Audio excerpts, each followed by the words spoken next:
राजस्थान में पंचायत और नगर निकाय चुनावों को लेकर चर्चाएं तेज है।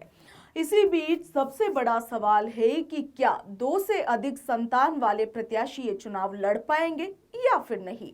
इस बहस के केंद्र में है राज्य निर्वाचन आयुक्त राजेश्वर सिंह, जिनके हालिया इंटरव्यू से कई अहम संकेत निकलकर सामने आए हैं। मगर इन संकेतों को सीधे बयान नहीं बल्कि संवैधानिक और प्रक्रियागत संदर्भ में समझना भी जरूरी है। दरअसल दोस्तों, राज्य निर्वाचन आयुक्त का रुख बिल्कुल स्पष्ट है। चुनाव आयोग नियम नहीं बनाता, वह नियमों के भीतर चुनाव करवाता है। दो से अधिक संतान की शर्त हो या फिर पंच सरपंच के लिए शैक्षणिक योग्यता हो, ये सब नीतिगत फैसले हैं जिन पर फैसला राज्य सरकार और राजस्थान विधानसभा को करना है। मतलब साफ है, यदि सरकार चुनाव से पहले कानून में संशोधन करना चाहती है या करती है तो आयोग उसी रेगुलेटरी प्लेटफॉर्म पर चुनाव करवाएगा। आयोग की भूमिका यहाँ पर निष्पक्ष क्रियान्वयन की है, ना कि नीति निर्धारण की।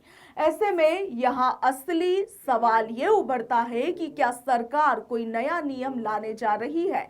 आयुक्त के बयानों में ना तो हाँ है और ना ही ना है, मगर इतना जरूर है कि चुनाव घोषणा से पहले जो भी कानूनी ढांचा सरकार देगी वही अंतिम होगा।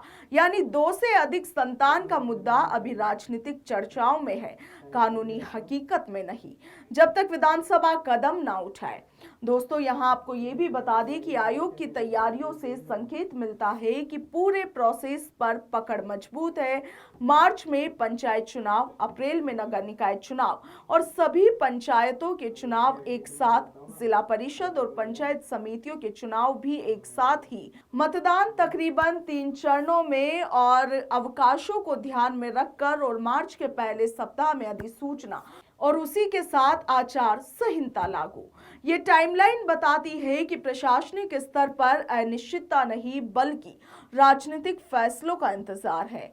इस मोर्चे पर आयोग पूरी तरीके से आश्वस्त दिखता है और आप देखिए कि मतदाता सूची का अंतिम प्रकाशन 29 जनवरी को हो चुका है। दावे आपत्तियों की प्रक्रिया भी तय शेड्यूल पर है, यानी कि परिसीमन या फिर नई पंचायतों को लेकर चुनाव टलने की आशंका फिलहाल नहीं दिखती है। ऐसे में दोस्तों, संक्षिप्त में यदि इस मुद्दे को समझा जाए तो आप देखिए कि दो से अधिक संतान वाले प्रत्याशियों का चुनाव लड़ना कानून का सवाल है, आयोग का नहीं। राज्य निर्वाचन आयुक्त के बयान से ये साफ है कि गेंद अब सरकार के पाले में है। जब तक विधानसभा से कोई संशोधन नहीं आता है तब तक चुनाव मौजूदा नियमों पर ही होंगे और आयोग मार्च अप्रैल की तय समय सीमा में चुनाव करवाने को तैयार है। ऐसे में अब देखना यह है कि राजनीतिक इच्छा कानून का रूप लेती है या फिर नहीं, क्योंकि चुनाव की मशीनरी तो पूरी तरह से तैयार खड़ी है।